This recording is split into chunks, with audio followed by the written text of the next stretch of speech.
আসসালামু আলাইকুম। আমরা এখন এই প্রবলেমটা সলভ করব। গত পর্বে সলভ করেছিলাম cos স্কয়ার 2x।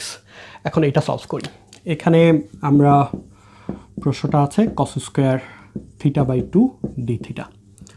তো গত পর্বে দেখেছিলাম এই ধরনের প্রবলেম থাকলে আমরা সামনে একটা হাফ নিই, হাফ নিয়ে একটা 2 আনি, 2 cos স্কয়ার θ/2 ইন্টু dθ। আচ্ছা, আমরা 2 cos স্কয়ার এই ফর্মুলাটা কেন আনলাম? কারণ এখানে আমরা জানি যে 2 cos স্কয়ার x সমান হচ্ছে 1 প্লাস cos 2x। এই থিটার জায়গায় যে মানটা আছে সেটা ডাবল হয়ে যায়, 1 প্লাস কস আর এটা হয়ে যাবে ডাবল। এভাবে করে মনে রাখবেন আপনারা সবাই। তাহলে এটা হাফ দিব, ইন্টিগ্রেশন 1 প্লাস কস, এই θ/2কে ডাবল করলে মানে 2 দ্বারা গুণ করলে হয় theta into D theta. So বাকি পার্ট খুবই সহজ। এখন এটাকে আমরা ইন্টিগ্রেশন করে দিব।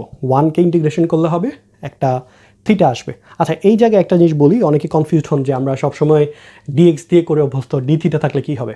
কনসেপ্টটা হচ্ছে এক্স বলি ওয়াই বলি এগুলো জাস্ট চলক, চলকের জায়গায় আমি অন্য কোনো মান দিলে সেই অনুযায়ী হবে, নিয়ম ঠিক থাকবে।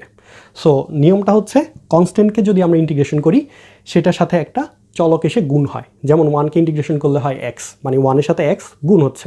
এখানে যেহেতু থিটা সাপেক্ষে তার মানে থিটা এসে গুণ হবে, তার মানে এখানে থিটা হবে প্লাস কস থিটার ইন্টিগ্রেশন হচ্ছে সাইন থিটা প্লাস সি।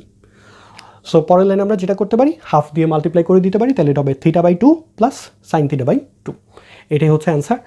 এখন আমরা এই প্রবলেমটা সলভ করব। তো আশা করছি আপনারা এটা পেরেছেন। কারো প্রবলেম থাকলে কমেন্ট করে জানাবেন। আর এখন এই প্রবলেমটা দেখানোর জন্য জানাচ্ছি সবাইকে। সবাই ভালো থাকবেন। আসসালামু আলাইকুম।